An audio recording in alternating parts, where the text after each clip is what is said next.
Good afternoon. How's everybody doing? Thumbs up, couple thumbs up, couple people I can't see. Sergio's got his hair on fire as usual. I just got out of the convertible, guys.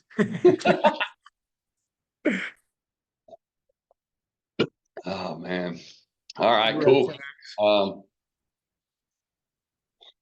What are we talking about today? Deal flow? It's one of my favorite subjects, man. One of my favorite subjects.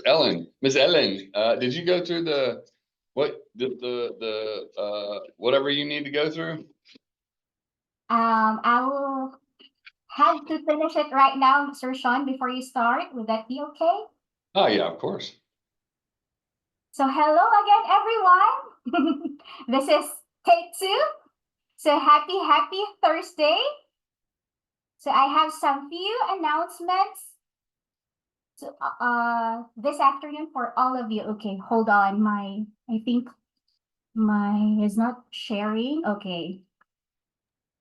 I'm glad I'm not the only one technical difficulties this morning. we had like 5 meetings today, and every meeting I have been late to, and that is not something I'm proud to say, but it's like I've been 1 or 2 minutes, and I can't get my speaker to turn on. I don't know. It's a weird day, but why Miss Ellen's pulling up her stuff. It just kind of we'll talk about some wins and stuff here in a minute. Hopefully, Jano will pop in, but. Got a lot of exciting information to share. We just got back from GC's Pitch Your Deal. There was a couple of us together down there for that, so that was pretty cool. Met a lot of new contacts, and we'll talk about maybe some of the couple of deals that we pitched and some market updates. Right, it's always cool to hang around our mentor.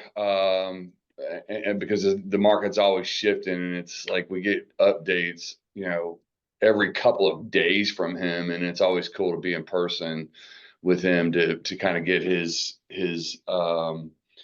take on what's happening. He was talking a little bit about the longshoremen and everybody going on strike and what that's going to do, and of course the election and all that good stuff. So I'll share some information after we go through Miss Ellen's highlights for the day, and we'll crank out some wins for everybody, and then we'll get started. Thank you so much, Sir Sean. So hello everyone. So this is take 3. So good afternoon, and so nice to see you. So my first highlight for the day is it's time to RSVP for our DFW October meetup. It's happening on October 17th at 4 p.m. CST. So this month's topic is building and protecting your wealth in real estate. So be sure to scan the QR code to register. Also, don't forget and don't miss out on ConnectCon 2024. Our speakers lineup is packed with industry leaders, and it's shaping up to be an incredible event you don't want to miss. So get your tickets. Remember to use the code MIAMember to save 50%. And to keep the energy rolling post ConnectCon, we're hosting an exclusive mastermind session on November 11th featuring the MIA faculty and special guest speakers. This will be an intimate, high-impact session designed to set you up for success in 2025. So seats are limited to just 30 participants, so act fast to reserve your spot. Now back to you, Sir Sean. It's always the highlight of my day. It's unfortunate that it doesn't happen until noon, Miss Ellen. I love that. I love it. I love it. Well, welcome in everybody. We still got a few folks coming in. Mr. Rincon, nice glasses, sir. Good to see you again.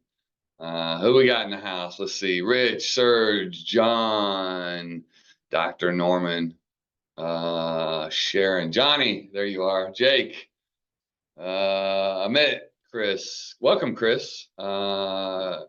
Jim, Terry, Nelda, Rebecca, Ricky, Grace, Julia, Mr. Chavez. Hi, Barbara. Robin, can't see you, but welcome. And Mr. Sam. Hey, Hey, Sean, really quick. I know you're shouting everybody out, but I'd love to personally shout out two new members that just joined the family, which is Mr. Ricky and Miss Nelda Lindsay. Those are some great, amazing people. So I want to just personally take the time to welcome them in, give them the special welcome. And I think they're a perfect addition to our family and our community. So once again, guys, welcome, and we're excited to have you. And Chris, let's not forget. Chris, is this your first one as well? Sorry. Yes. Chris, Hello. And- Chris, welcome. I'm sorry, I missed you. No worries. Make sure we get everybody in. So yeah, let's you know what? Why don't we just give you guys 30 seconds or so, or a minute or whatever, and why don't you introduce yourself? Tell everybody where you're from. So as we get more connected here, we kind of know where everybody's coming in from. Chris, go ahead. Hey, y'all. I'm up in the mountains of Colorado, kind of close to Aspen in Glenwood Springs, if you know that town. And it's beautiful fall weather here. I have been a passive and active real estate investor since 2005. And really thrilled to be here. I'm psyched to be with this group of amazing humans, and I can't wait to see you all in Florida at the conference in a couple weeks. Oh, nice. Are you going to WealthCon and RE Summit? Yeah, because I have a conflict with my own conference, which is October 10 to 12, and then I'm going Always to a good hop on the problem. airplane on the 13th and come on down. Okay. And Chris, what do you do? What's your background? I am a founder of a business mastermind group and coaching training company called Childcare Success Company, focusing on daycare, preschool, childcare centers, brick and mortar, the largest in the world. And I'm also a co-founder of a digital marketing agency to serve the same clients. Let's go. That's a nice addition to the team right there. Nice. We've got Great. a conference coming up with 1,200 folks attending in the audience here, and a trade show of 50 vendors. Wow, that's awesome. And when's the conference? October 10 to 12. 10th and 12th. Okay. Wow. Well, welcome. Nelda, can you hear us? Are you on? Yes, can you hear me? There you go. I don't know where I'm at though. We are so excited.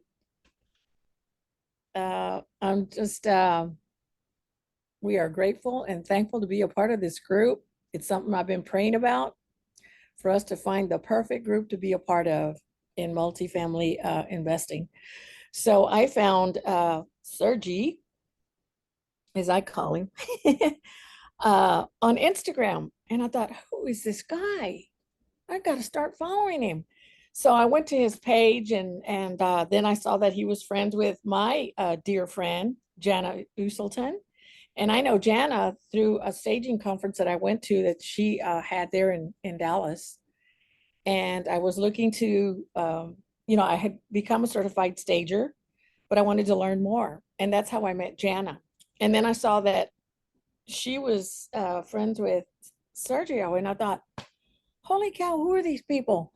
How does he know Jana and such? And so I got excited. And so that was in June. And I thought, okay, so how do I get involved with them? And I reached out to Jana, but busy gal. I didn't ever hear from her. So I reached out to Sergio. And the next thing I knew, I was going to Plano, and I was having lunch with Sergio. And I went to that meeting. You were there, Sean, but I didn't get to meet you because Ricky was away for 2 weeks of work. And I'm living in Longview, Texas in our camper for now, because it puts Ricky 45 minutes to work in Shreveport. So I had to hurry and drive back to Longview. So I didn't ever get to meet anyone else, but I was so excited about having been a part of that meeting, and I was just on fire. And I thought, okay, I don't know what else happens, and how do you want to follow the proper protocol and all this good stuff. And so the next thing I knew it, I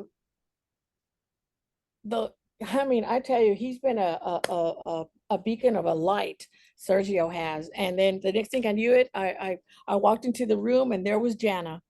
and the rest is history. And here we are. And I thought, oh, hopefully eventually I'll get to meet everybody else and Ricky too. And the next thing I knew it, y'all had this thing on The Edge. And we sat there and the presentation was absolutely outstanding. Outstanding. I can't say enough about it. And so here we are. And we just decided to jump in on The Edge Apartments. And then the next thing I knew it, Cityscape. And so I'm a certified stager, but we're here temporarily in Longview because it puts Ricky 45 minutes to Shreveport. He's a safety consultant. And so I just kind of follow him wherever he goes. I love it. I love it. Yeah, Well, yeah. I welcome. love it. So we're excited. That's awesome. Well, welcome. And so that's some of the power of teamwork, right? If one of us, is disposed at the moment, there's always apparently Sergi has a new nickname, which is a lot nicer than Yes. the nickname I gave him. So I'm just, we'll just stick with Sergi. I like it. I love it. Well, welcome. Thank you. Did we get everybody? I Ricky. don't want to. My husband, Ricky. Oh, John, how can I forget John? Welcome, brother. Good to see you. Thank you, sir. Yeah, my name is Chukwuka John. I've been in the apartment space for 3 years now. Started going to Brad Sumrock's event, then Grand Cordons. I'm part of the Grand Cordons real estate club. So that was where I met Sean and Jenna. Found out that they are local in Texas, Dallas. We really wanted to connect. So my goal for the next year is to do like 500 doors as a GP with the team. So that hands-on experience is what I crave for right now in my life. I feel like I've gotten to a point of information overload, so I need to add some practice to what I'm learning. So that's why I'm here. I hope to connect with majority of you guys. I've been coming out to the meeting in Grand Prairie. So you'll be seeing more of me in this MIA. Thank you. And Mr. John is in Louisville, actually, if you guys know where that is. It's just north of Dallas and about 3 miles from where I live, I think. So we're neighbors, man. Well, John, I'm glad to see you here. We've had many discussions over, the last several months, and certainly excited that you're here and part of the group, man. I look forward to doing big things with you and with the rest of the new members. So glad to have everybody. Welcome, Jana. I see you popped in the room. We were just kind of going through the highlights and welcoming in the new members and about to start wins, but I will turn it over to you. Yeah, well, congratulations, everybody. Our new, fresh faces. You guys taking action. It is quite the journey, and it's not a fast journey, but I feel like we all know we can go faster together. So when you start jumping in, right, you start committing. Even if you're committing to new programs, new levels, new information, now it's going to be up to you to say, okay, here comes the properties, like here comes the deal flow, which is today's conversation.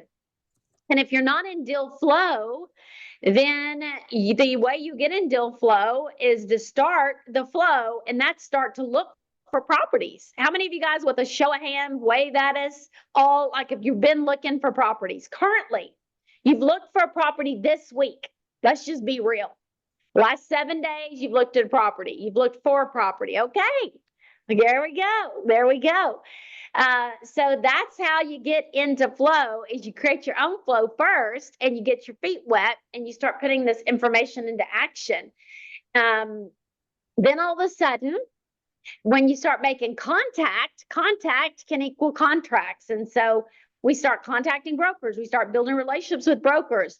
Even if it's not in that area where you're currently wanting to invest, but it's local to you, just start making contacts, because guess what? Mr. and Mrs. Broker in Houston, that could be, sorry, I got this thing on again. I apologize. Mr. or Mrs. Broker in Houston with Newmark may know Mr. or Mrs. Broker right, in Chicago. And even though we're not necessarily buying in Chicago right now, that the relationship is what matters. When people start knowing you and knowing other people that you know, I can't remember, it was Grant. We've been hot off the press with Grant for the last couple of days. Sean and Jody, and I don't know if Jerry and Lori are on. But he literally made a call. There's Jerry. He literally made a call about a property and said, "Oh, do you know so and so?" And Robert Givens, because he's with CBRE, and he was calling a CBRE up in like Philly or something. And oh yes, and automatically, she didn't even know who Grant was, but she knew, since he knew somebody, it gave him immediate authority, immediate recognition. This guy's in the game. He already knows a broker I know. So the deal flow, getting into flow, starts with the looking and shopping. Then it starts with contacting. And then it starts with going and walking properties. So that is where we are. And Sean, I know that you and I pitched a deal, 2 different deals during deal pitch, Bring Your Deal workshop. All we're doing is looking at deals, probably 20 deals. If you've never been before, you're part of Grant's Club, but you haven't been to one, or you watched online. I think Robin watched online, and anybody else watch online? Anybody? Okay. So this is again Grant Cardone's real estate club, but that's all it focuses on is deals, finding deals, pitching deals, maybe. And once it gets under contract and we own it, we don't really talk about it in the club, which is why MIA is so complimentary, because we talk about what happens after finding the deal. And so we were able to pitch 2 different deals. Jody pitched a deal, and it was great to see all the different deals pitched and actually which ones kind of rose to the top, which were really good pitches. If you cannot communicate, you're going to already have problems. And Sean, am I right that Grant will literally call people out that whether they can't communicate for one reason or another, and he's like, "I just rather tell you, this is why you have a team. Somebody's got to be able to communicate." Yeah, and you know, Grant's so forward sometimes, but I mean, you know, being as forward and as direct as he is, we certainly, I think, we get at least I do. You know, everybody gets defensive when you get attacked, but you know, and he's not really attacking. It's just he's very direct, and I think that, you know, we all need to hear that sometimes, and that's, you know, some of the stuff I was going to talk about just a little bit today. That you know, you can sit in a group of people and have everybody go, "Yeah, great job," but I think that we want to try to deliver the same message that he delivers, and we want to give you what's really going to help you, and not like, you know, we're not your mom and your dad up here patting you on the back like I do my kids, although, you know, I whip their ass too every now and again, but no, I'm just kidding. That was a long time ago. You know, yeah, I think it's super important to hear the truth, and the truth, you know, it stings a little bit sometimes, but it also makes you a better person. And Grant does a really, really good job of that. You know, it's how you're up there translating, how you're up there talking. It's all about improving yourself. And I think, to Jana's point, you know, we've all paid a huge amount of money on an annual basis. It's not a one-time fee that we get to participate in that club.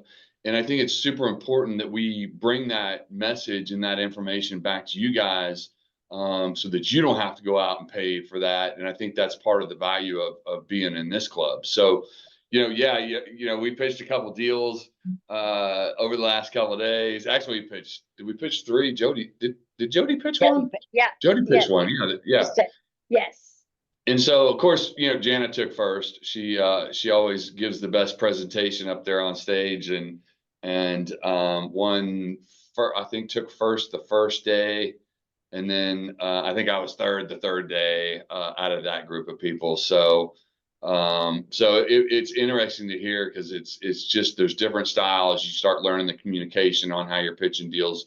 And then of course he's, through that process, he's telling you what to look for before you even bring it to stage. And that's part of the deal flow that we typically talk about on these Thursday calls is kind of what our buy box is, what we're looking for.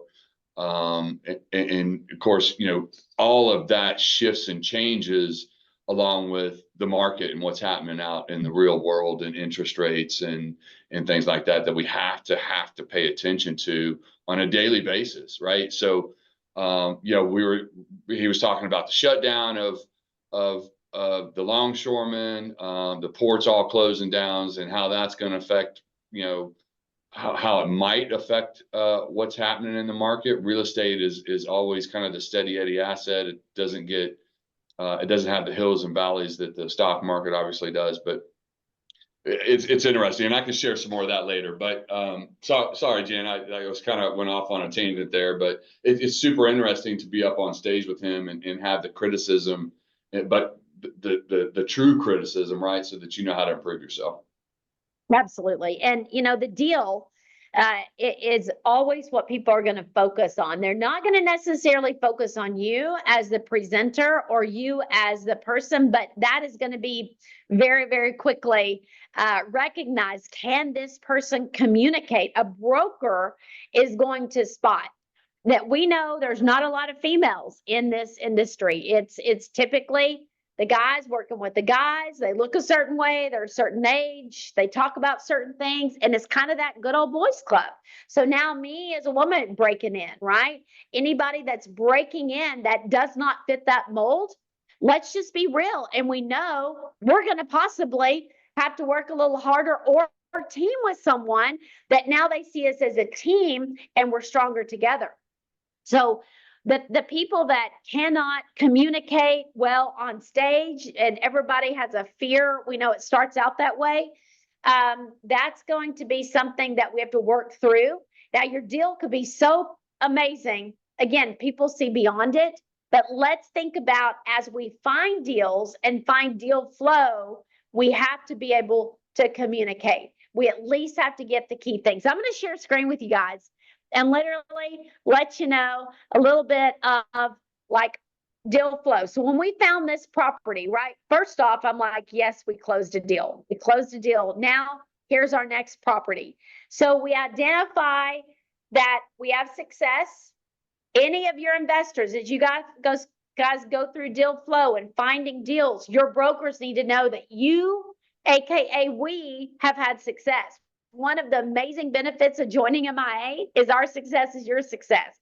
You now get to leverage that success. So we're going to talk about, here's what we've done. We're looking to break into this market, right? And even if you are in Virginia, right? We're at Virginia Beach. We're looking to break into this market. It doesn't mean tomorrow. Maybe it's in 2 years. We don't know. We're not giving them timelines, right? Kim, it's like, we're looking to break into this market. We have portfolios in Texas, and we're looking now to break into this market. And you're just gathering data. They need to know that you're not just a tire kicker. And then we're going to talk about, okay, why we love this property. When we start looking for deal flow and you start looking for deal flow, you need to be helping us even find deal flow. That is the problem. Sean and I, going into these last 2 days, Jerry and Lori heard it. Jody heard it. Most people are having problems finding properties. Where do we find? We have to look under all these different websites. We literally have to old school pick up the phone and call someone. We have to look at our emails. Or somebody sending us deal flow. You cannot just go on MLS and start shopping these type of deals. And so now we have to assess if MIA wants to grow. Let's just be real. We have to have a majority of you guys looking for properties, not waiting for someone else to find them, which we did find 2, by the way, we'll talk about. But we have to have things in the pipeline. So we found this asset, and I'm going to let Sean, since this is a Mark Allen deal, talk about how assets now, you did the upfront work. We've talked about the calling. We've talked about what Sergio and Jonathan did at the beginning. We started establishing right relationships. Now maybe set the stage for this property and how this deal fell in our lap. Yeah, yeah, this was an unusual, opportunity that came up. We were, I think this came, Mark gave me a call, I think on a Tuesday night or Wednesday night, and said, hey, I got this deal. It fell out of contract. We sold this property to this guy back in 2019. And they're kind of wanting to get it back and get it under contract and get it sold. They were trying to sell it last year for 25, a little over 25 million, like 25.5 million, and ended up falling out. Anyway, because of the relationship, we are, first on the list, really, with the founder, one of the founders of GREA.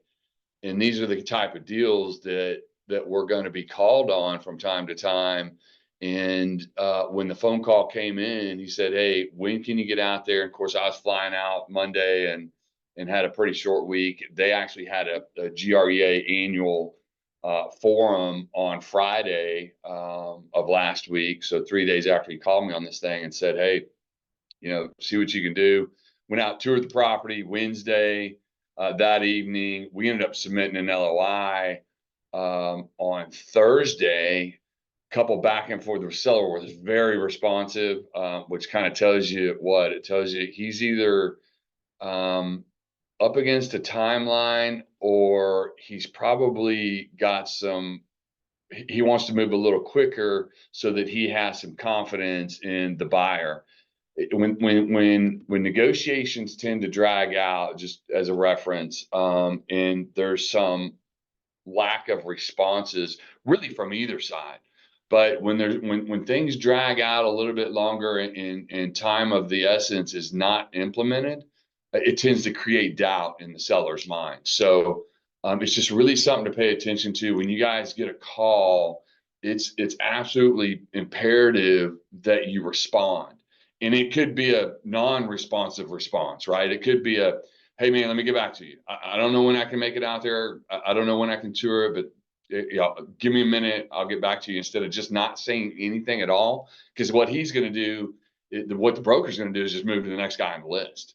Like, as soon as I got the text or as soon as I got the call, I mean, it's an immediate response. I don't even think I picked up the phone when he called me, but I called him right back after whatever call I was on. So that gives confidence not only to the broker, but the broker is not going to get any grass underneath his feet. So he got it back to the seller. I mean, we had a response back to our initial response within about 15 minutes. So super important to make sure you're responsive as you're building these relationships with the brokers, and make sure that you put them up on a pedestal, which I'll get to. I got a small story about that. Side note that, but anyway, so went and walked the property, turned in an LOI on Thursday.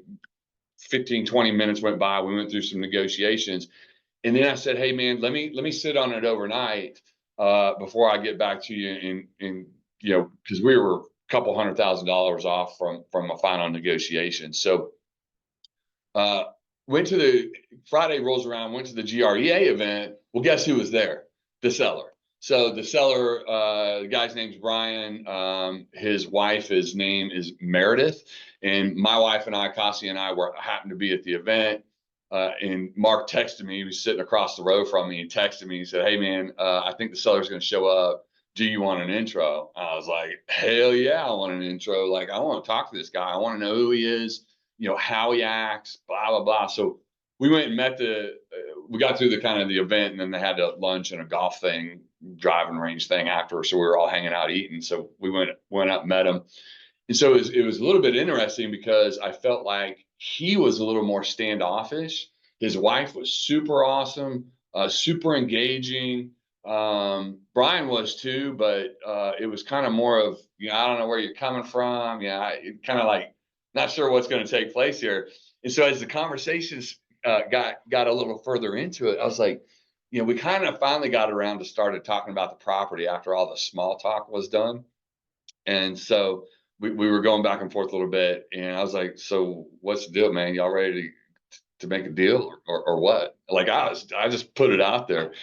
And then so he turned to Mark and kind of said, hey man, I think we need some things in writing. I'm like, what's the holdup, bro? I thought you wanted to get a deal done. So anyway, kind of fast forward, we ended up striking a deal, you know, after we left, and we put it in writing, but we did end up coming to a deal. So I say all that to say, you know, it was, you know, less than 72 hours for sure, almost 48 hours from the time the deal came onto our desk and the time that we ended up putting this thing under LOI. So it's super important to be responsive. And back to that side note story. So we had another conversation. We made it to best and final on another asset.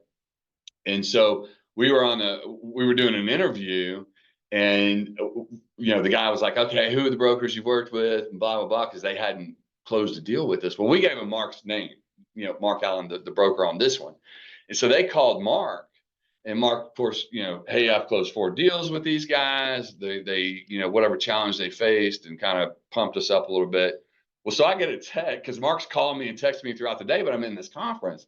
And so he goes, hey man, well, why are you talking to these other brokers? You ain't got time to talk to me? And I was like, oh shit. So I started texting him. I was like, man, I'm stepping out right now. I'm going to lunch. I picked up the phone and called him, and yeah, he's good. And I was like, hey man, our relationship's on a different level than these other guys. But I explained the situation to him, and he was good. But I want you guys to hear that, you know, inside actual real conversations, because again, it's super important to be responsive as you're going through building these relationships.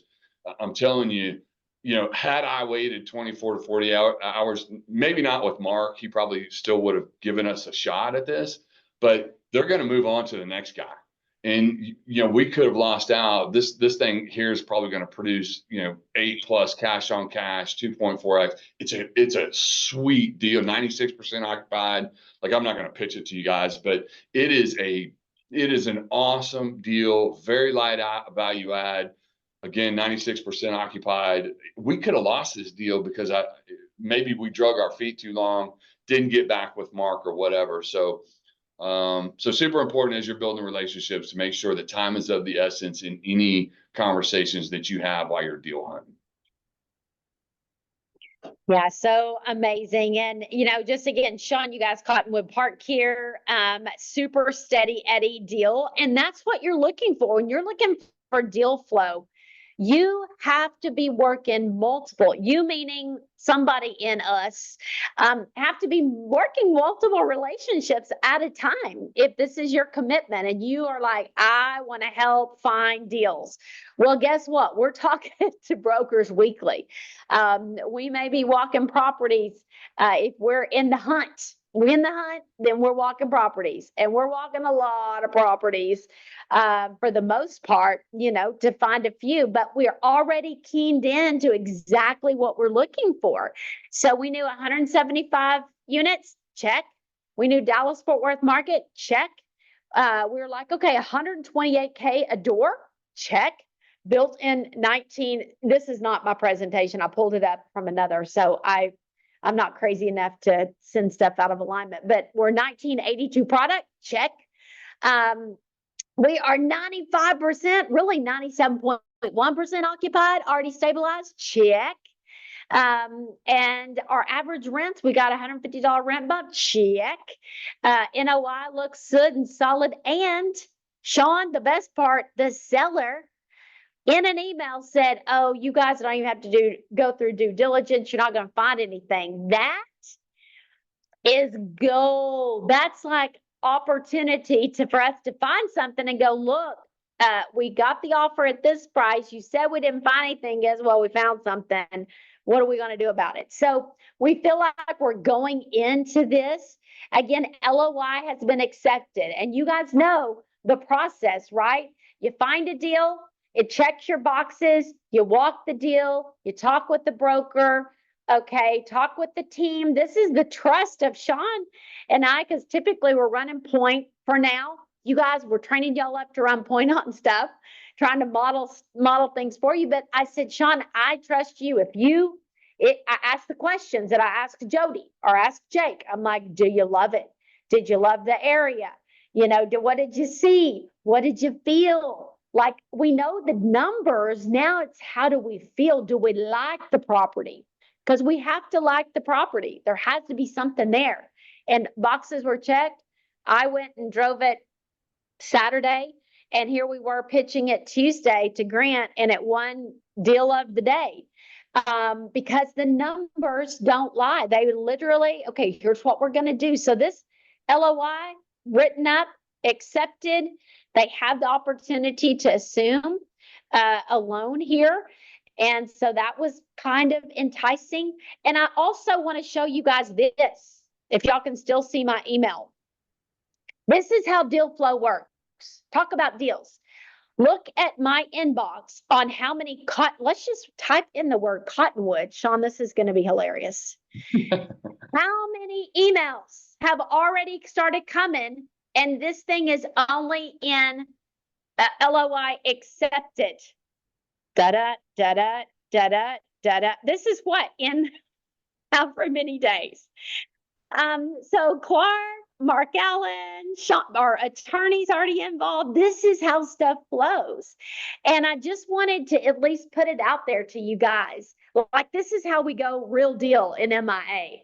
You find it, a broker, if you're so lucky to have the broker call you because the confidence is so high, and they're like, look, you guys, this is going back on the market. Did you tell them that it was 25 million last year? Yeah, they Okay. had it like 25 and a half, I think, in August, and it fell Yeah. out. Yeah. And so now all of a sudden, here's what I was going to say. Here's what he wants. He doesn't have to sell, but tired, ran their business plan. Interest rates went down, thought it was another good time to put it back on the market. That's the story we are going to hear, and it's probably true. We don't have to look for some hidden agenda. They probably have seen rates go down, and they're like, let's give it another shot. And that's okay. We're okay with that story. So that's the cool part. Something can fall in your lap in a week, from seeing it to offer accepted. And it's pretty exciting to be part of a group that can move that quickly in confidence because of relationship. Are y'all ready for another one? Can we like double down here? Because Sean said, oh, we had already seen a property, 6 weeks ago. We walked it. It's moving slower. It's with IPA. Absolutely. If you guys, IPA is the top of the top food chain when it comes to brokers. You want to close deals with these top brokers because it starts unlocking a new door, right? It's like, not that we all play video games, but I'm sure there's games where now all of a sudden doors start getting unlocked, and they're kind of invisible doors. Debt does that, right? Institutional debt starts unlocking doors for you.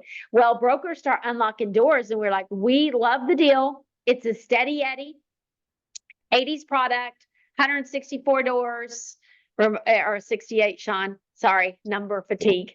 164 doors. It's like we all start becoming Rain Man in this. What else? We're an 84 build.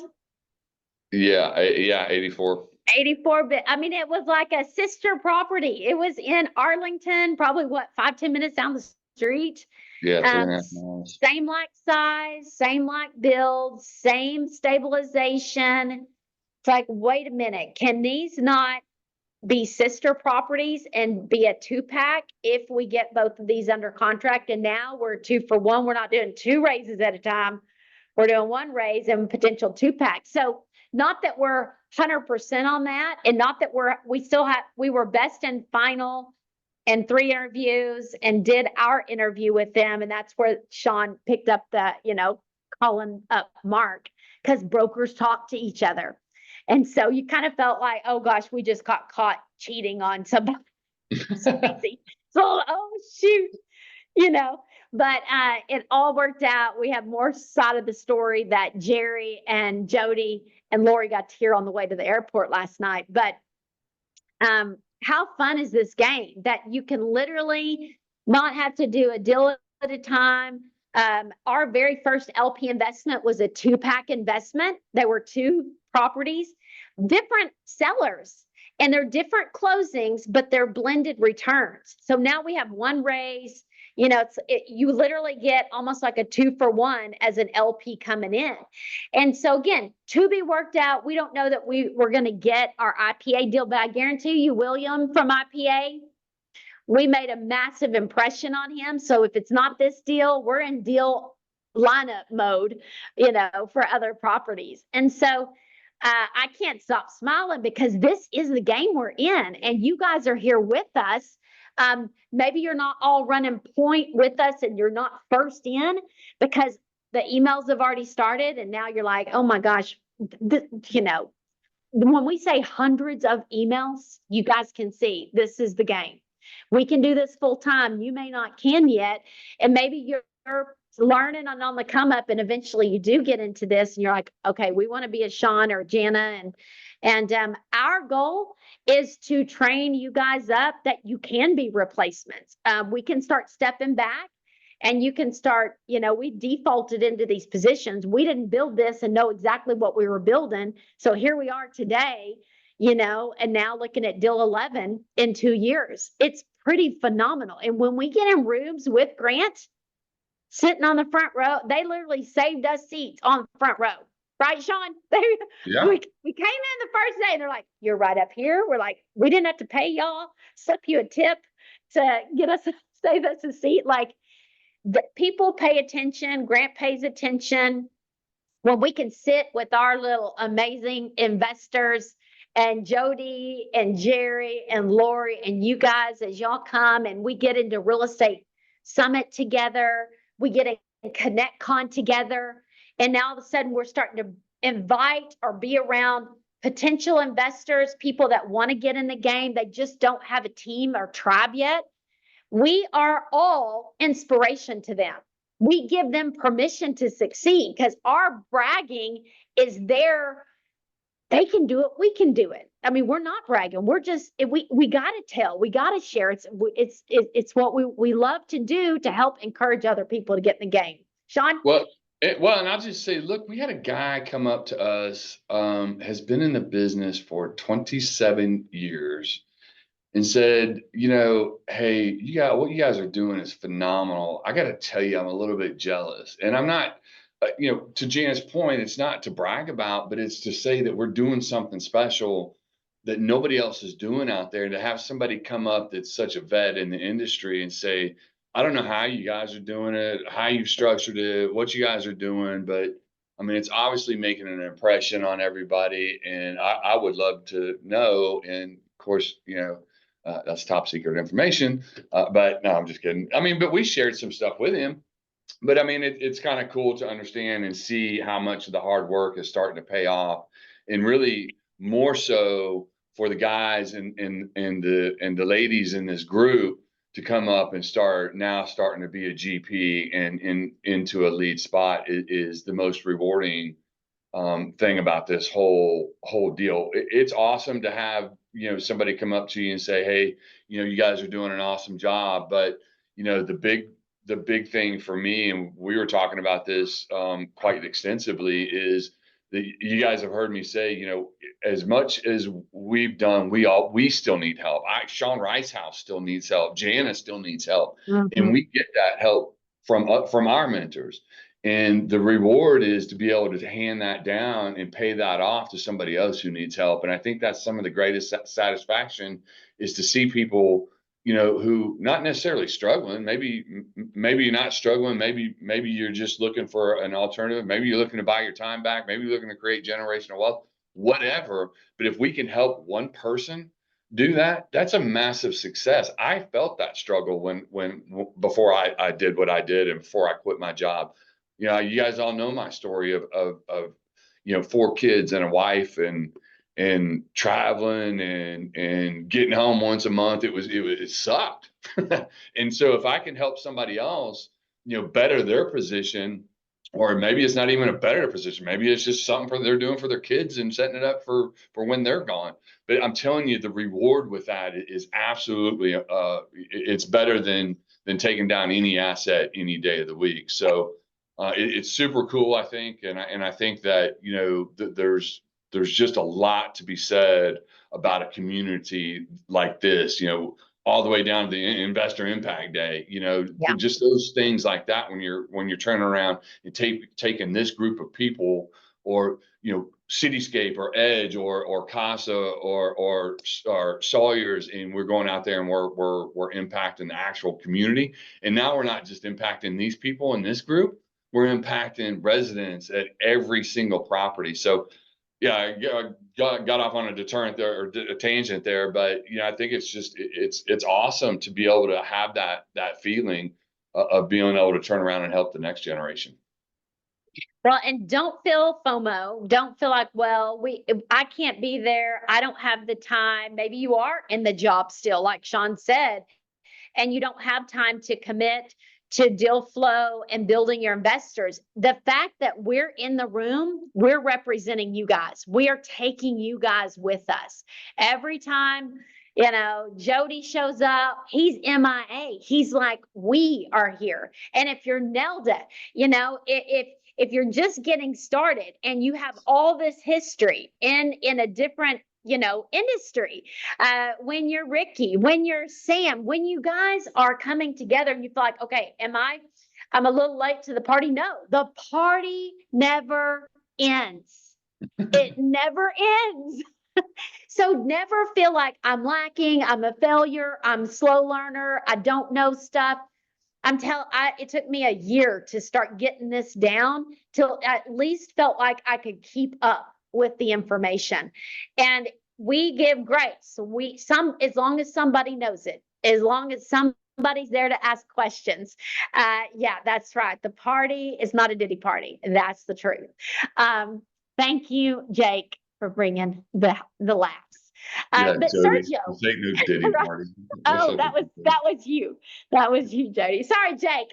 I was picking There were on so you. many Diddy party jokes referenced There at was. And Grant it's- Cardone. So I think that was some carryover from Lord. GG. That's funny. So, Sergio, anything like, I know that you are a little bit more on, obviously you love the front end of the deals and the deal finding, and that's kind of the fun hunt. And then all of a sudden we get into deal flow and somebody's got to pay attention to the property, which is a lot of y'all, that's your special power.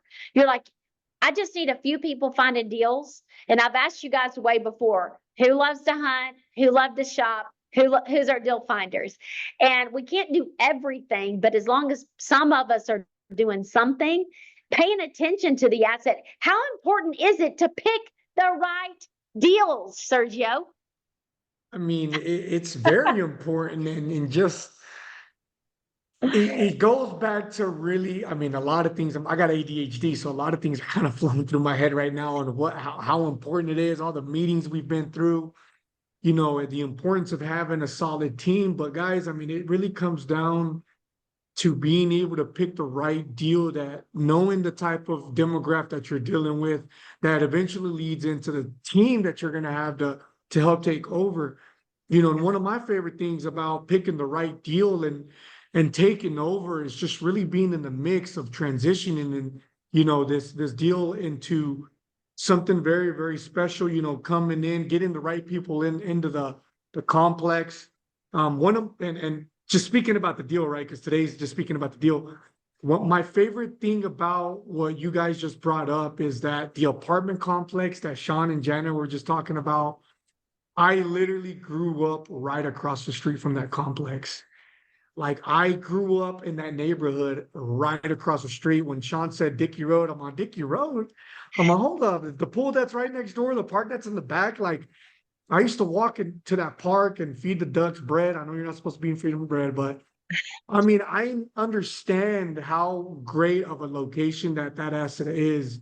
And I think it's pretty cool to just be able to have a team, to take down these type of assets in your backyard. Jana mentioned that earlier, guys. Even if you're in Virginia, if you're in Florida, or if you're in elsewhere, I mean, at the end of the day, picking the right deal in the right market, having that boots on the ground there for, you know, to have that trust, to be able to have that assurance that that property is going to be well taken care of. And I mean, that's my backyard. That's literally my backyard. I mean, I can tell you stories of that asset, and they're not good ones, but you know, they used to be a little rundown back in the day, maybe about 10 plus years ago.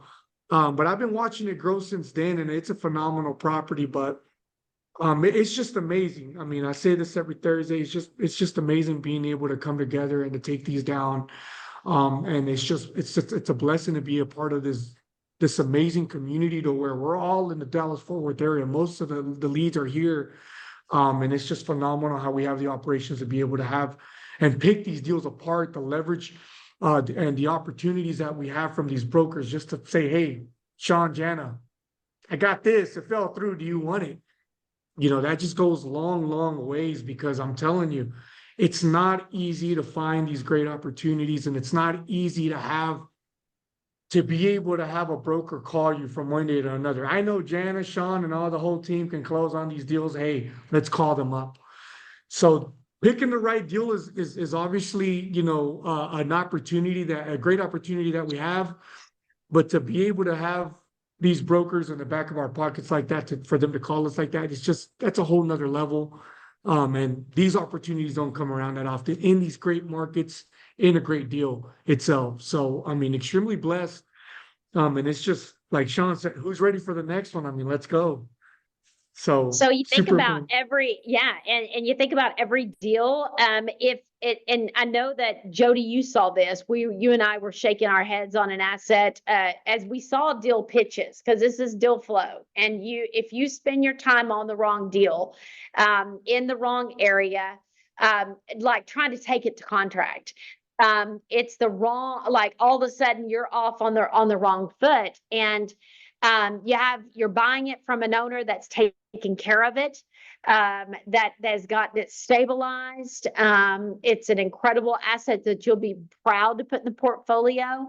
That all of a sudden we were looking at, we start seeing spots that people can get blinders on. And there was a Houston deal, like 412 units, right, Jody? And I turned to you and I said, where do these people live? Right. So you want to talk about, like, why was that not an ideal deal to be pitching to hundreds of investors that they could easily be sitting in the audience if they're starting to learn and they're starting to be able to spot really good deals? What were some of their blind spots? One of the things was the two people that were pitching, one lived in Illinois, one lived in Utah. And the deal's in Northwest Houston. One of their KPs on the deal lived in Austin. So no one was going to be within 4 hours of that deal. And they didn't have that. CapEx, they had no CapEx budget on a deal from 1977 or something of that nature. 412 units. Yeah. And it was, somebody said, is it in a flood zone? They're like, so this is about 85% of the way through their presentation. They're like, yes, it is in a flood zone, by the way. And Grant's like, you need to lead with that. Holy cow. He's like, don't leave that hidden. Yeah, you need to get out in front of those negative things that are there. And, you know, I've actually seen this deal all the way back, you know, to January when I really started looking at deals. So I think it was actually marketed even before then. And, the story behind why they were selling wasn't strong. And so that's the thing that we've looked at on deals in Houston is, how are we going to sell this to our investors? You know, because everything matters. And so it could be a great deal, has great returns, but if it's in an area that people are going to say, or someone has a sensitivity to, you know, how close is it to flood areas? I lived in New Orleans, you know, for a while, so I have a sensitivity to that. You know, it's one little thing. If you don't address those, each individual little things, are not fully prepared with that information, you're going to lose an investor in that room. But those new investors don't know that. And so, you know, that if you go through that deal and you get to the point, and then you know, you get hit with this massive, you know, insurance bill or something like that, or something happens to the property and you're not able to exit, or you have to stop distributions. You've ruined your opportunity probably as a general partner, and you may have just ruined someone's, you know, idea of investing in real estate.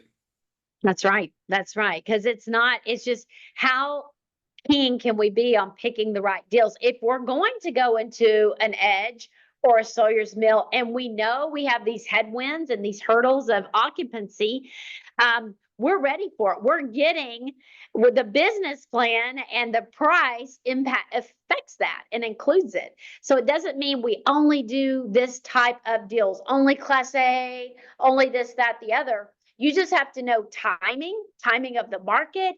You have to know what your team's capabilities are, even in a season, right? We may not want to stack up 20 Cs that all are at 60% occupancy all at the same time. You know, that's a lot for a team. So it's like the buffet. How many of y'all like a buffet? You like a little choicey. Give me a little option. So now, and you know the pros and the cons, but you still, a C in an area that nobody lives in with zero, very little CapEx, 412 problems that are C's. That's what you're signing up for, right? So you got to look, and as people are also presenting, I don't know, Jerry, if you could share, you had any aha moments on the good, the bad, and the ugly of when people were sharing their pitches through the last couple of days, because it's deal flow and you have to pick the right horse.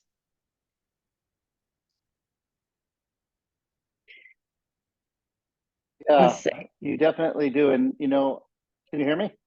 Yes. Can you hear me?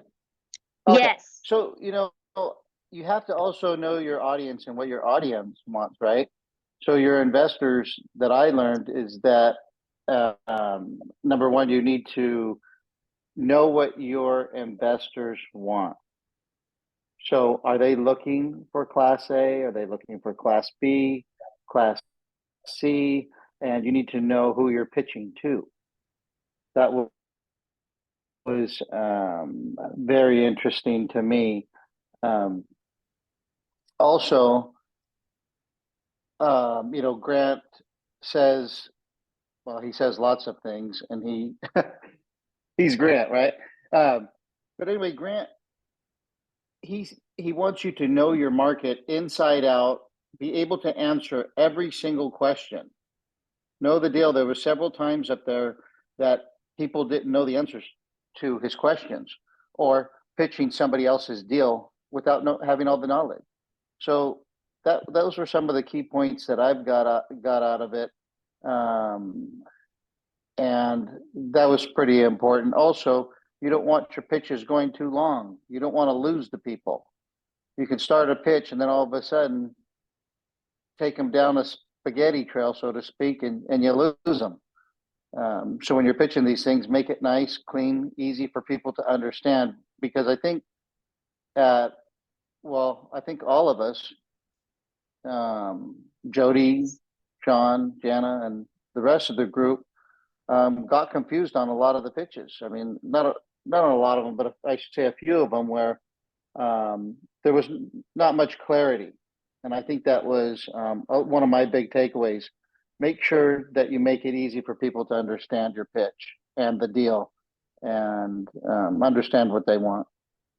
Absolutely. Absolutely. Well, I was going to ask Jonathan about the numbers, but I know he just isn't with us anymore. But knowing that too, as we end this, it's the deal, it's finding it, it's practicing on your either local market or markets you guys want to be in, but also now here comes the property. Does it check the boxes? Can you communicate clearly? Can you build that relationship with the broker as well as your investors at the same time? And do the numbers support the deal? And that gets into right now the raise. It makes it easier and all of those things. So I'm not sure if Jonathan can share and take us home, but that's the deal. Has to support the debt and the numbers and everything. napkin math. And we want you guys looking for deals. We want you guys bringing us deals. How important are the numbers behind the deal, Jonathan? Right. Hey, guys.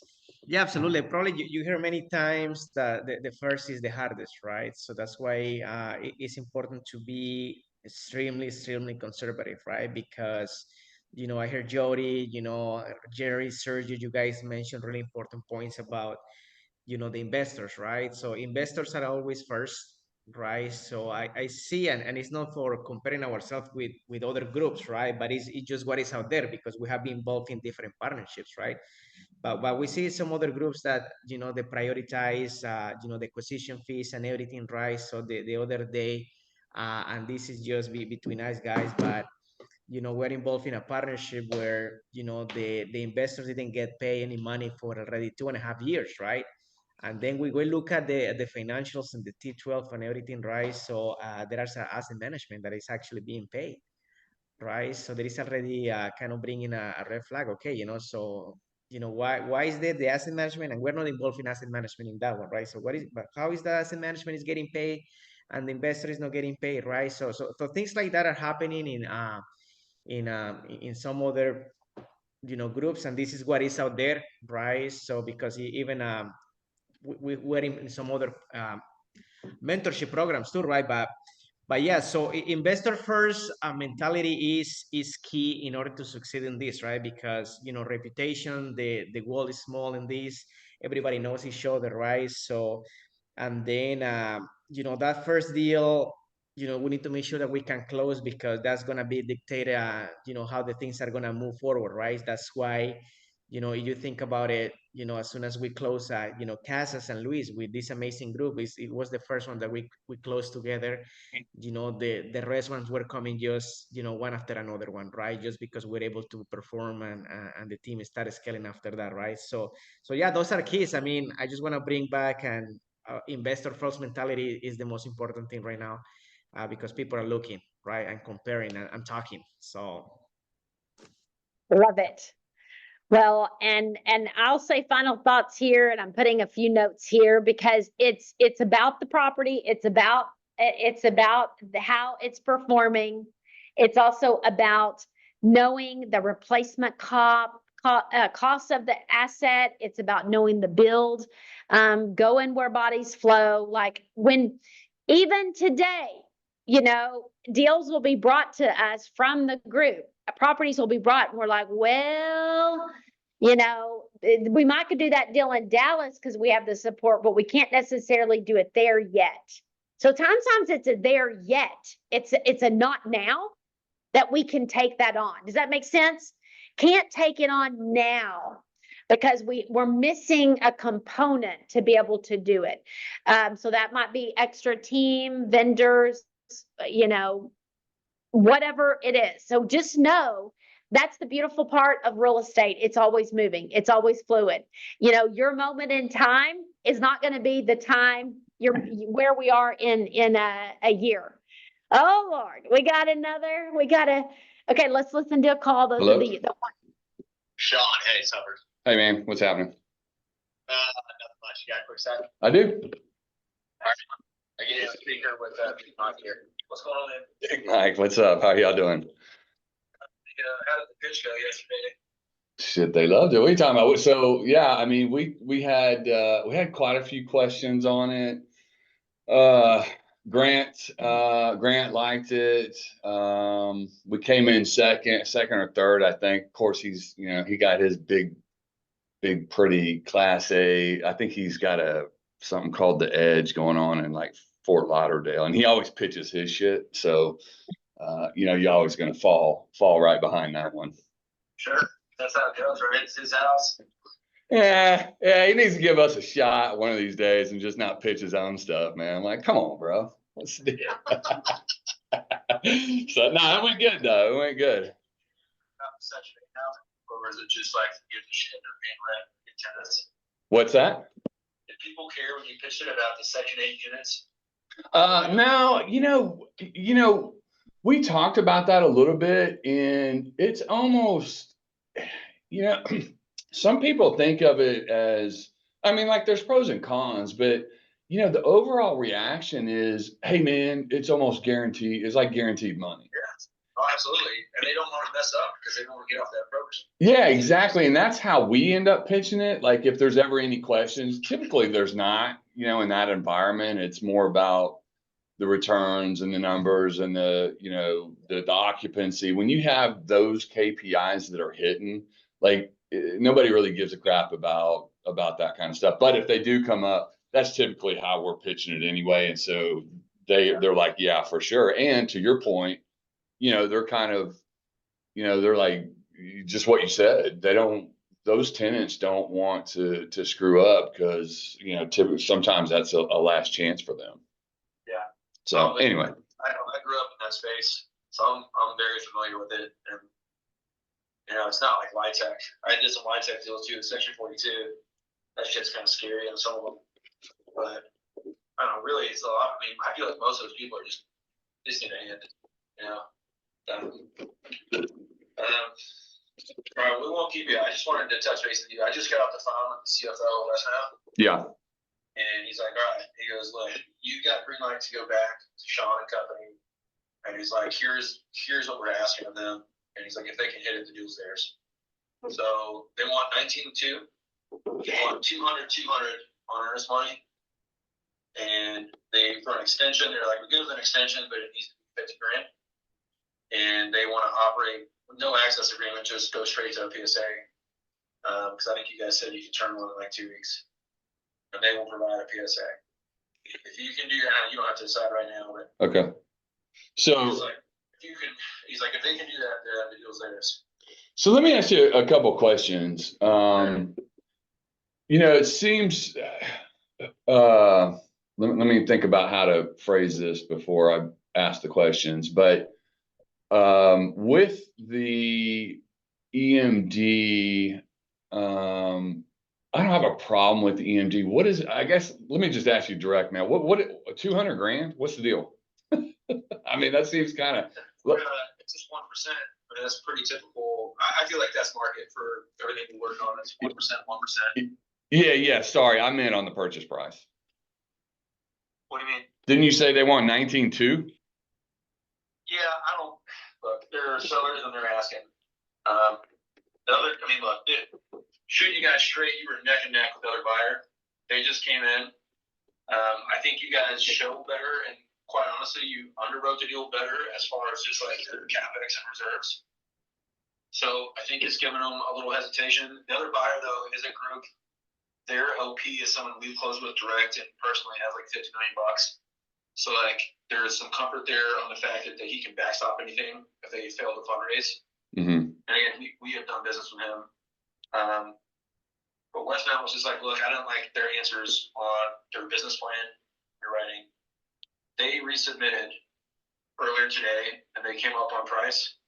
They're not at 19.2. I'm just being honest with you. Yeah. I don't got to get there. I just think you need to show like good faith movement. Yeah. And then the terms on the earnest money, they're already there. Okay. So it's basically asking you to match earnest money, Yeah.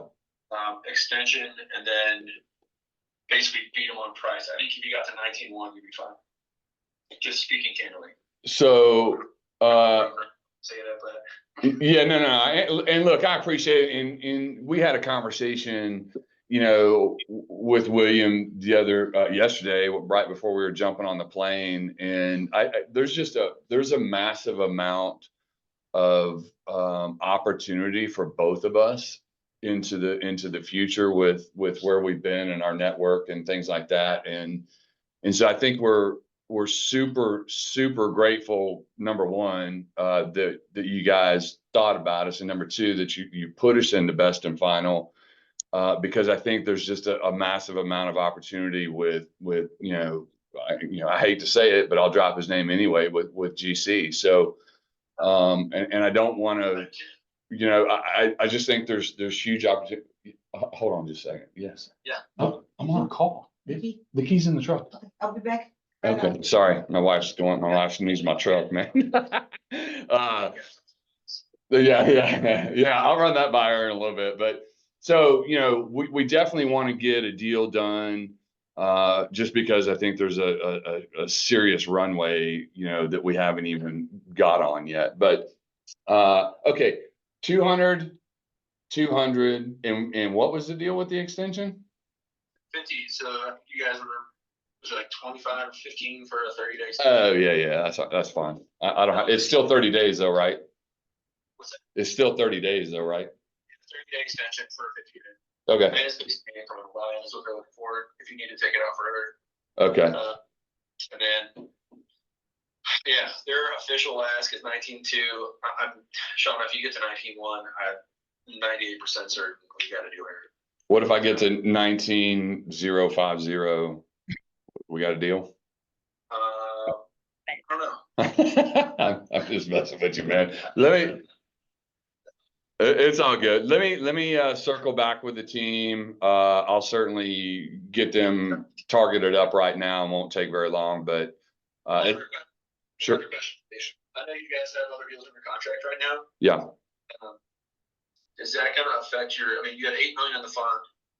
Sounds like that deal. It sounds like this deal or the other deal is probably going to take all of that fund money.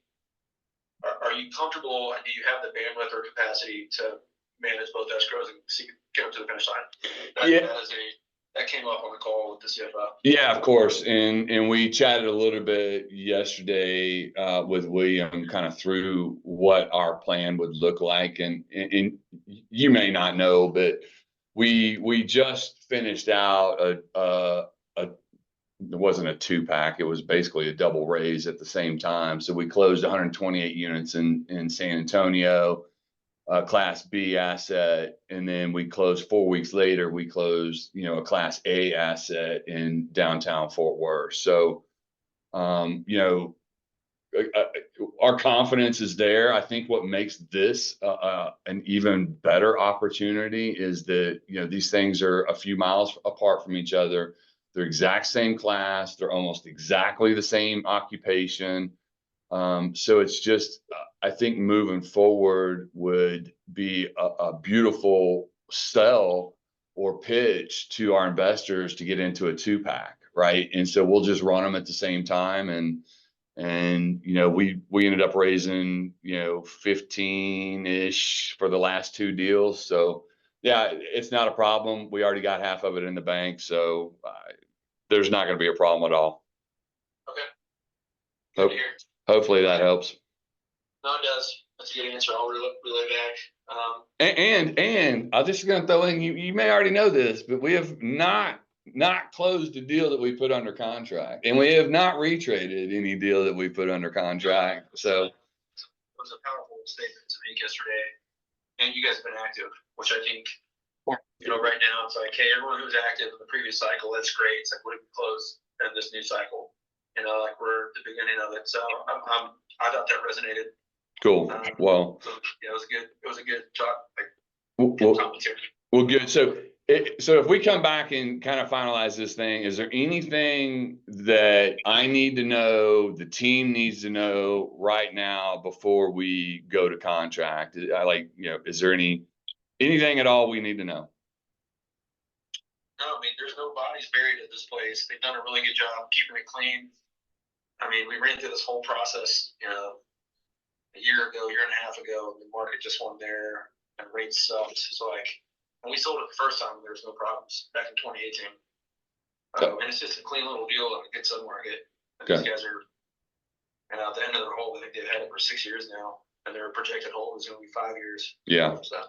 Yeah, and what they were waiting till kind of the interest rates drop. Is that what their ultimate decision was? Yeah, that's exactly what it was. Yeah, that's what we would have done. Okay.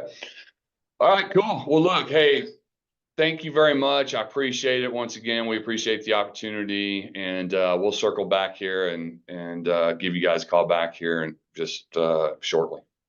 Sounds good. Thanks, Sean. Thanks, guys. Sean. Thanks. Bye. All right, there you go.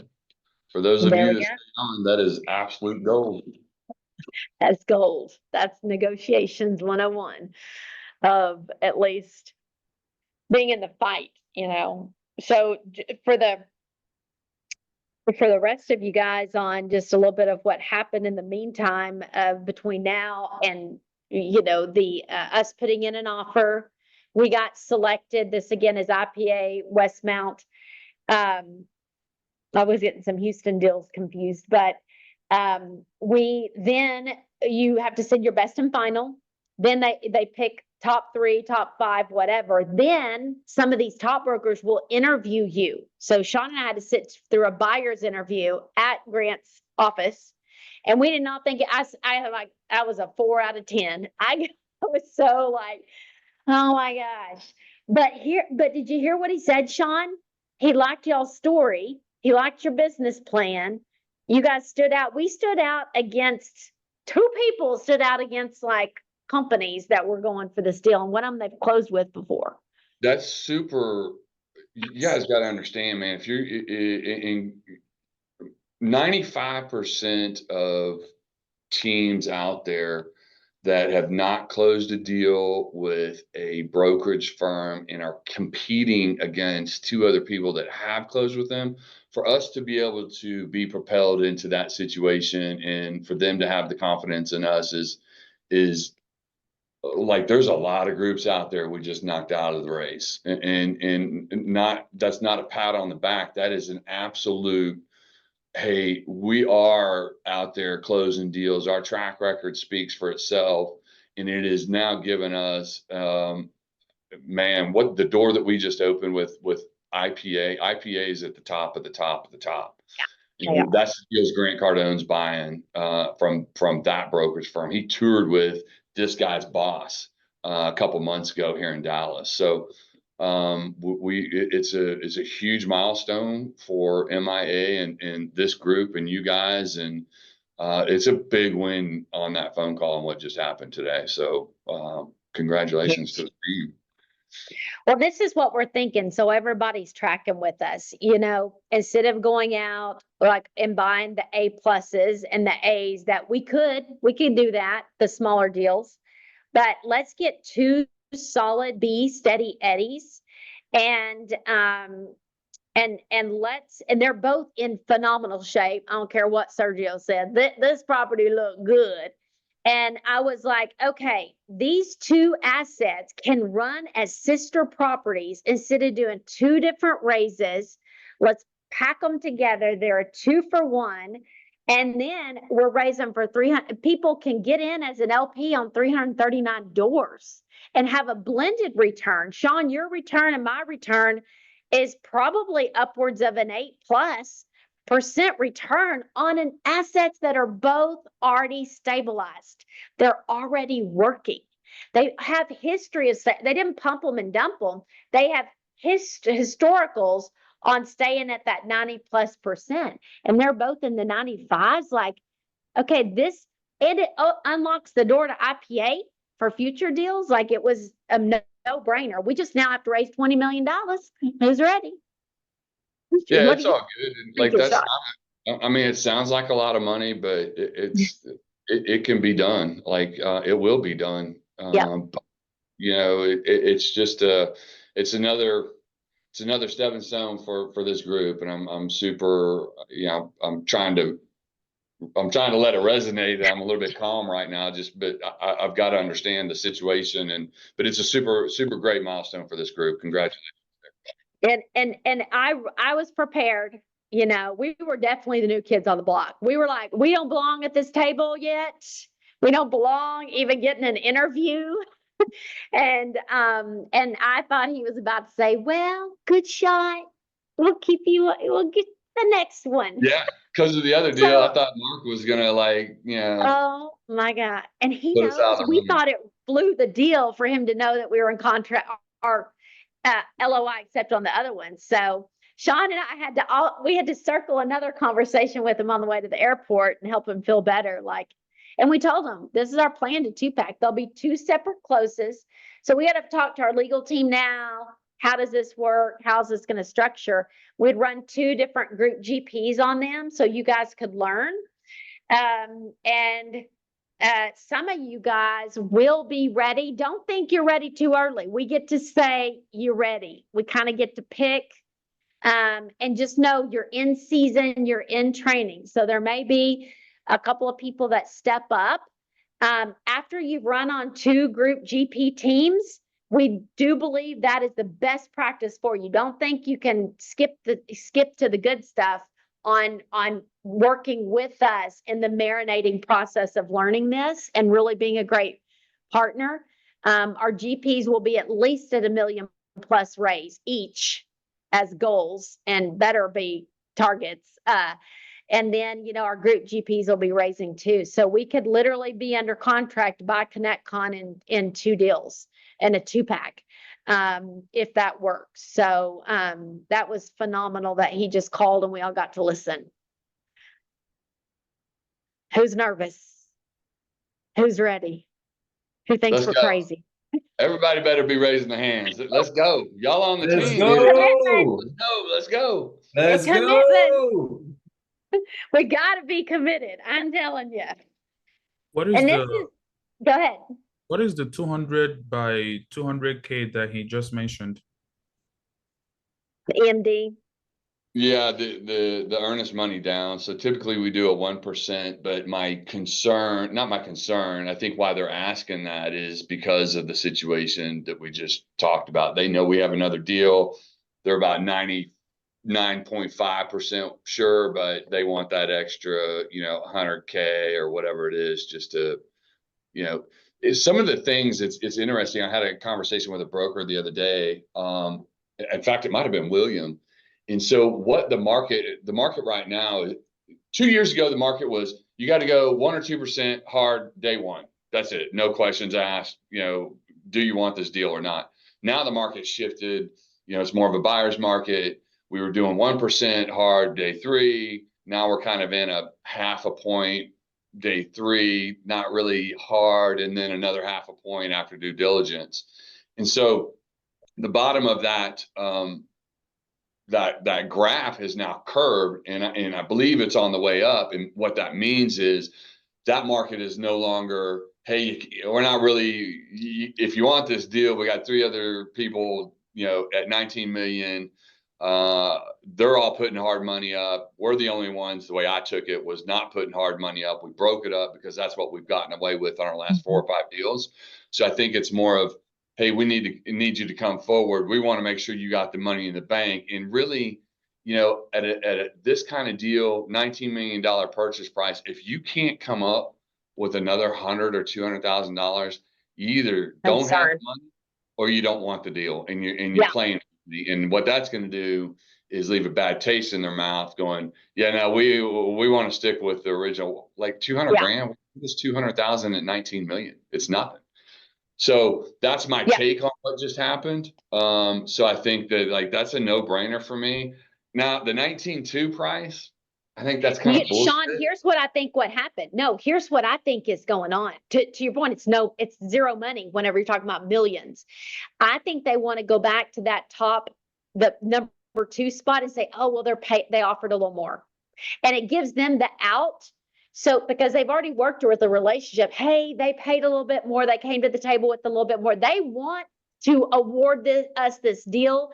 He literally said, get us here, and I think you got it. So it's not about the extra 100,000, 50,000. It's about giving an excuse to the other person. That's a great point. I totally agree. It's all chess, guys. It's chess, it's poker, it's who's going to get awarded these deals. And for them to like us enough to give us the shot is phenomenal. So, and I think like that's what partners are for. Like I have a different outlook. I think they're just jacking with me sometimes or jacking with us. But like that's a great point. And if you think about that, now that you said that, I was messing with them. Hey, what about 19,050? Not quite sure. 19.1. 98% sure, but it lets them off the hook so that their honesty, their integrity is all in check. Everything they put out is up above honest. Hey, these guys came in, you had your option best and final. Now, were they supposed to come back to us and give us another, but I think it's kind of there. So yeah, Jana, great point. Jody. is it possible that they are playing you to milk more money out of the other folks that they have done business with? He said it's y'all's. It's y'all's, yeah. When I he think it's- said it's yours, if you do this, we just got the literally the open book test. And he answers. also said I shouldn't be telling you that, and they should not be telling us numbers. That's why when you go back and you ask, hey, where's, prior to this conversation, you're kind of like, hey, where's everybody at? And they're either going to give you a range, and typically they won't even do that, or the better follow-up question when they say they can't tell you or they don't know, hey, what's the percentage gap? And for some reason, they're way more comfortable giving you a percentage than a $200. It's stupid. It's the same crap. Like I can use a calculator, We can right? do math. It's like it's weird, but hey, whatever makes them feel comfortable so that we can extract the information and use it to our advantage. That's what we're going to do. And that's just a hack that you guys can do if they won't give you the numbers. Yeah. Well, y'all better get your checkbooks ready. Those of you that want to come in as risk capital, want to be on the group GP team, I have a feeling this thing's about to go. And so just get ready and always be in raise mode. Whether these fall out and 2 more come along or 1 more, like you're always in raise mode. So just get ready. Jerry, take us home. I just had a quick question on this, and what a great call. And it was so nice that it just happened at the right time for all of us. We are truly blessed that we got to go through that. Thanks for picking up that call, Sean. You're welcome. Hey, that's what we're here for. We're here to help Right. you guys. That's what you guys should Absolutely. do. So during that conversation, I know that he had mentioned that, for our 30-day extension, he wants 50K. Now, I know we're going to put that we want that down towards the purchase price, but how does how do they feel about that? No, that's an assumption it's never been any different than any contract I've ever been on. Anything that has to do with EMD, extensions, all of that absolutely goes into the down payment of the property. That is not a 50K we just lost. That's a 50K to give to them to hold in escrow and apply it towards the purchase price at closing. And I understood that. I thought that would be important for the rest of the group as well. Yep. Perfect. And that'll be outlined all in the PSA, guys. That's Sure. Just high level LOI, but all that'll be detailed in the PSA. Yeah. So we'll get, the goal, it's going to be a little bit more work inside the deals because they're 2 different deals, right? 2 different underwritings, and then 2 different returns. But to our investors outside looking in, hey, do you want to be part of a 2-pack, right? It's 1 raise. It's actually easier for our GPs and our group GPs because now it'll just be like, here's property A, here's property B. You guys get to be owners in both, and who's ready to move forward. So it's going to be really, really cool if we can make that happen. And there is a way. It just is. We just got to talk to the legal team. Like I said, we've been part of it. It got us in our first LP aside from Grant, because we thought, wow, we can be part of 2 properties at one time. And literally our door count, right? It's pretty cool. Okay, y'all got more questions, or your hands just still up? Okay. I just got one. Are they Of close? course. Are they close enough that we can use the same property management? Yeah, 100%. Yeah. That's great. 100%. In fact, what's cool about that is we could probably share maintenance resources. We can share like assistant leasing resources. That's kind of a big deal that they're so close and that we are going to be able to cut. Like they're not in the underwriting, but we will be able to cut expenses knowing now that we got both properties right there together. So that's a huge benefit. And we'd underwrite them Sergio, separately. I'm sorry, we'd underwrite them separately. yes. Oh yeah. Yeah. And then at the very end, right? Sergio gets to go be the mayor of the town, the king of the block, right? There's there's two properties there together. That's a neighbor. I'm like, oh, we got to get us a fence between that property and Yeah. our property. Ours looks way better. And, Yeah. and it's closer to the highway. They just built 2 new assets literally down the street. I'm like, this is a solid, and he gets to go back and I own this place now. It's pretty cool. But it's We cool. buying There's- the block. We'll What do you we'll think? get the structure all detailed up, and it'll Yep. be kind of cool to be able to pitch, 334 units, and give the investor some options, right? It'll be a blended return, but I think it'll be a cool pitch and a cool backstory.